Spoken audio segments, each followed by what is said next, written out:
2022年底热映的 R 级惊悚片《菜单》，你不会还没看过吧？故事讽刺又古怪，伏地魔摇身一变成了米其林餐厅顶级大厨，食客慕名而来。殊不知，美味的背后却是一场血腥盛宴。话不多说，开始今天的故事。泰勒是一个顶级吃货，这天他终于订到偶像主厨的晚餐席位，于是带着女友艾琳一同赴约。泰勒对待美食十分考究，见艾琳在吸烟，连忙劝阻，因为烟味会影响人的味觉。想吃上偶像做的饭并不容易。餐厅位于一座偏远的私人小岛上，每次只有12位幸运儿，费用也不便宜，一个人就要1250刀，所以能被选中的食客非富即贵，美食评论家、明星、网红等等。艾琳忍不住感叹：“我们吃的是劳力士手表吗？”好在今晚泰勒请客，他纯属白嫖。餐厅提供专门的游艇接送食客，刚坐上船，高档的开胃小菜就送到面前。艾琳准备上手，却被泰勒及时拦住。这么高级的鱼子酱，不拍张照发个朋友圈，岂不是浪费了？完事后，泰勒一口吃掉美味，艾琳也有样学样吃了起来。没过多久，游艇便抵达小岛。泰勒之前登记的女伴并不是艾琳，由此可见，两人才刚交往没几天。上岸后，那些富人们便攀谈起来。对他们而言，来这里高消费既是一种享受，更是和其他富豪交际的大好机会。离晚餐还有一段时间，服务员艾尔莎指着海上的渔船说：“今晚要用的扇贝都是现捞的。”穿过生机盎然的菜园，一行人又来到烟熏室，里面挂满了奶牛熏肉，每一串都足足熏制了152天。为了保证口感，一天不多，一天不少。至于住宿，并不是单人单间，而是大通铺。除了主厨，岛上所有人都住在这里。艾尔莎告诉众人，在这里就是一家人。岛上的工作时间从早上的6点开始，晚餐一般会持续4小时25分钟，凌晨2点准时结束。主厨要求格外严格，所以用餐时一定会充满惊喜。泰勒迫不及待想去拜访主厨，但从艾尔莎口中得知，主厨所在的小木屋，就算是内部员工也不能随意进出。参观完毕，食客们进入餐厅就座。厨师们已经在开始制作，他们一丝不苟，将手中的食物打造成一件件艺术品。厨房和大厅之间几乎没有遮挡，食客们能看到整个制作过程。艾尔莎告诉大家，可以欣赏，但不能用手机拍照。听到这儿，泰勒只好将手机默默塞回兜里，随后凑到厨师跟前观摩。艾琳显然对这些门道一窍不通，好在泰勒乐于分享自己的知识库。前菜是一道甜品，青瓜蜜果搭配牛乳血泡，看起来就很有食欲。然而大部分食客忙着应酬，根本没把目光放在食物上。在泰勒眼中，厨师是世界上最神圣的职业，他们把生命和死亡当作原材料进行创造。这时，主厨拍了拍手，第一道菜闪亮登场。这道菜有一个很好听的名字——岛屿。岛上的植物摆在来自沙滩的岩石上，覆盖着刚刚冻结、经过过滤的海水。除此之外，还搭配了今天下午刚刚捕获的扇贝。主厨让大家在吃的同时学会享受，学会原谅。人类很渺小，自然才是真正的永恒。听完主厨一席话，超级迷弟泰勒居然忍不住流下感动的泪水。第二道菜是主食，上菜前，主厨依旧会有一段开场白。面包以各种形式存在了12000多年，尤其是在穷人的生活中。但作为普通人的食物，又怎么能此时此刻出现在不是普通人的你们面前呢？于是第二道菜端上了，一个没有面包的面包盘，上面只有几滴不同口味的蘸料。食客们无法理解，以为是开玩笑。美食家的丈夫认为这种菜品不该出现在这里，可美食家并不这么认为，开始研究起蘸料，一副别人都不懂的姿态。可当艾尔莎端上主厨额外送给她的一大盘蘸料时，美食家的脸瞬间绿了。期间有食客索要面包，结果都被艾尔莎拒绝。显然这是一家很有个性的餐厅，顾客就是上帝，在这里似乎行不通。所有出自偶像之手的食物，泰勒都能吃到上头。不料过于投入，不小心打碎了盘子。艾琳迟迟没动筷，盘子里没有食物，还不如留着肚子吃接下来的大餐。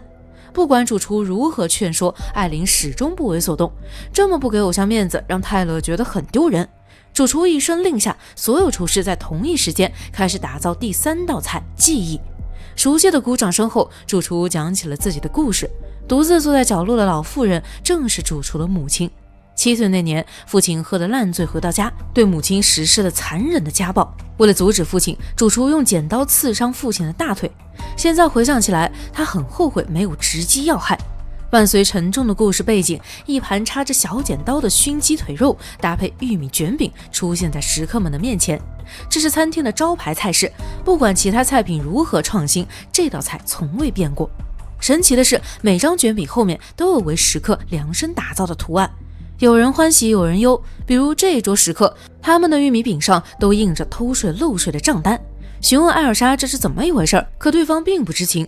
起初他们还担心东窗事发，可一想到和餐厅的投资人道格是老朋友，他们瞬间变得不以为意。白头发富豪的玉米饼上则是一张和其他女人出轨的图案。泰勒这边，厨师把他偷拍食材的一幕记录了下来，这让他心虚不已，想做些什么来挽回主厨对自己的印象。见泰勒心情不佳，艾琳也没了兴致，转身要去卫生间。刚准备打开一扇银色的门，艾尔莎出现在身后，告诉他卫生间在右边。抽烟时，艾琳看到餐厅外有人正拿着一对天使翅膀走进海边的小树林。从登岛开始，已经发生太多无法理解的事儿，因此艾琳并没有多想。她本想一个人好好静静，没想到主厨找了过来。他很想知道艾琳为什么不喜欢吃上一道菜，随后又问她是谁，家住哪里。艾琳原本并不在食客名单上，主厨不认识她也在情理之中。艾琳不想和他浪费口舌，准备离开。这时主厨却说了一句奇怪的话：你不该出现在这里。见艾琳返回席位，主厨当即宣布第4道菜开始制作。这次主厨向食客们引荐了创作这道菜的副主厨，正如菜名困境一样，副主厨虽然很有天赋，生活却充满压力，身体垮掉，精神失常。为了取悦那些永远无法结识的上流人物，更是使出浑身解数。万万没想到，为了让食客们领悟这道菜的奥义，副主厨竟然在众目睽睽之下饮弹而亡。厨师们齐刷刷默哀，除了死忠粉泰勒，其他食客都被吓坏了。主厨连忙解释，不要惊慌，这只是表演的一部分，是你们付钱才能体验到的专享服务。提到花钱，食客们瞬间觉得没毛病，有人立马进行了合理化，声称这只是一种特效表演。可直觉告诉艾琳，这一切绝对不正常。白头发富豪也觉得不对劲，起身要带老婆离开，哪怕没有船，他也可以叫私人飞机过来接。结果还是被艾尔莎拦住。他问富豪选左手还是选右手，没等富豪搞清楚状况，几个身强力壮的帮厨把人架走，用刀剁掉了富豪戴婚戒的左手无名指。血腥一幕惹得其他食客惊声尖叫，全场也只有无脑追星的泰勒依旧享受着舌尖上的美味。担心下一个倒霉的会是自己，没有食客敢站出来。主厨想和艾琳聊聊，今晚的宾客都是他精心安排的，艾琳的出现搅乱了他的完美计划。主厨给了他2个选择，要么加入他的队伍，要么成为随时被宰的食客。今晚所有人都会死，关键是艾琳选择死在哪一边。距离上第5道菜还有15分钟，到时艾琳需要做出选择，横竖都是死。崩溃的艾琳狠狠甩了泰勒一耳光，要不是他带自己来，就不会遇到这些。青蛇餐点是野生扶手柑与红3叶茶。然而此时的食客们已经在崩溃的边缘。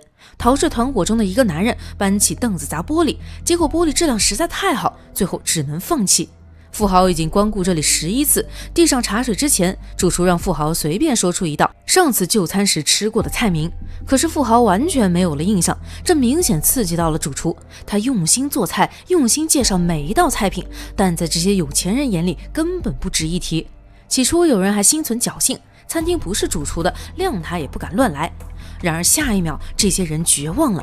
原来天使翅膀是专门为天使投资人道格准备的，他不仅质疑主厨的菜单，甚至想换掉他。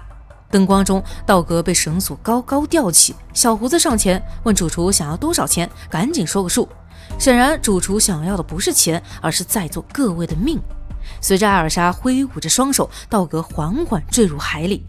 15分钟过去，艾琳还没有做出选择。主厨一眼看出他和泰勒不是一个圈子的，并且断定艾琳从事的也是服务行业。从底层一步步爬上来的主厨和艾琳聊天的时候变得感性许多。结束聊天，主厨带所有人来到餐厅外，而下一道菜将由副主厨凯瑟琳呈上。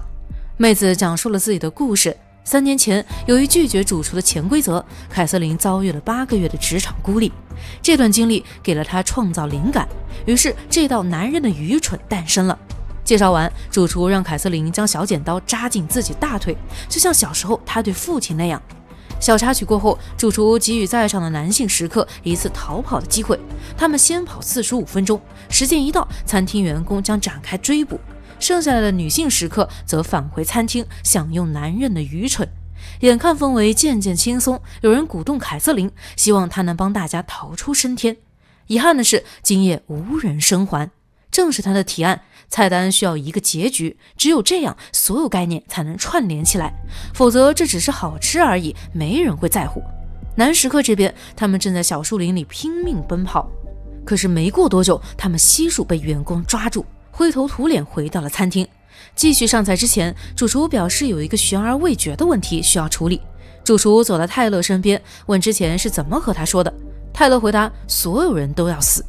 原来他早就知道了结局，可由于餐厅不提供单人席位，为了享用偶像做的美食，明知道会死，泰勒还是花钱雇佣艾琳成为自己的女伴。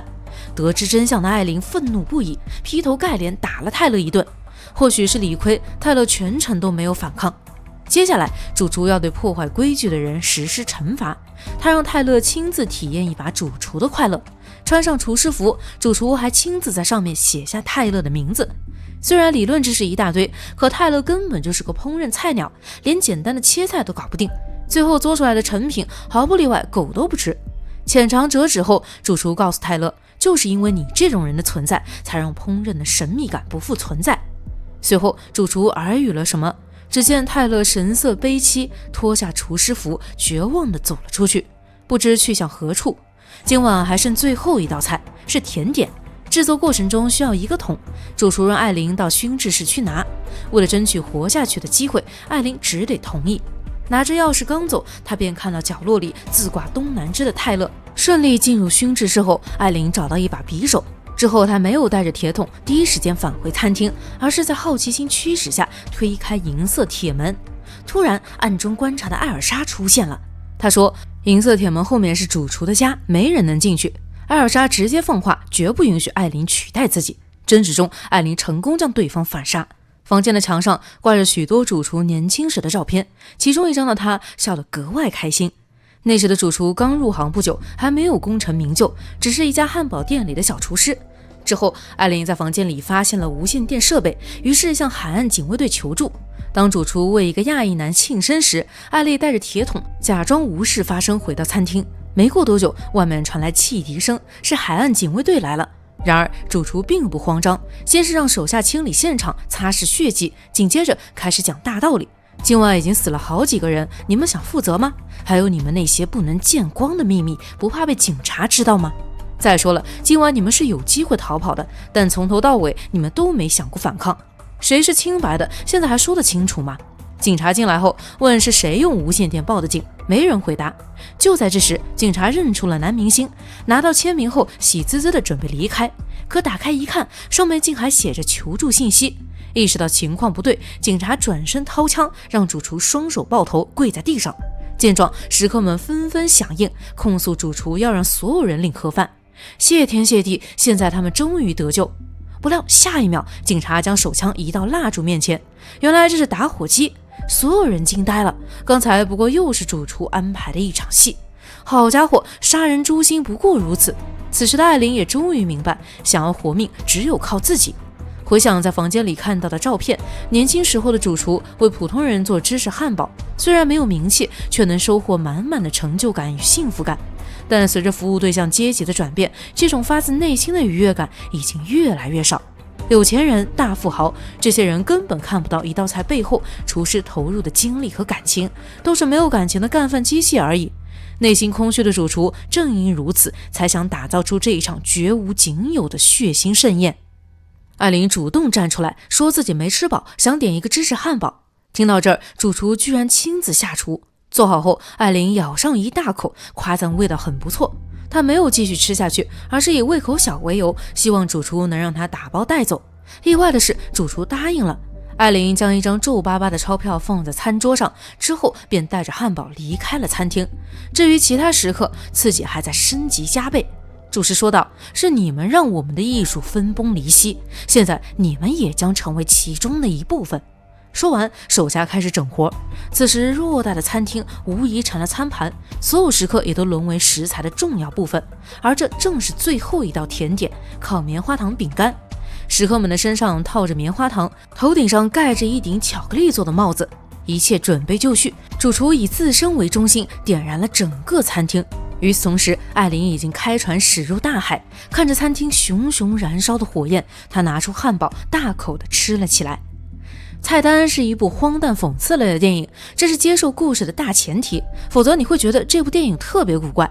故事里的每个角色都是典型的特立独行，奇妙的构图、隐喻以及令人记忆深刻的拍掌、准军事化口号，都让这部作品看起来与众不同。好了，今天的故事到这里就结束了，喜欢的宝子们可以去看看原片。最后不要忘记3连支持一下哦。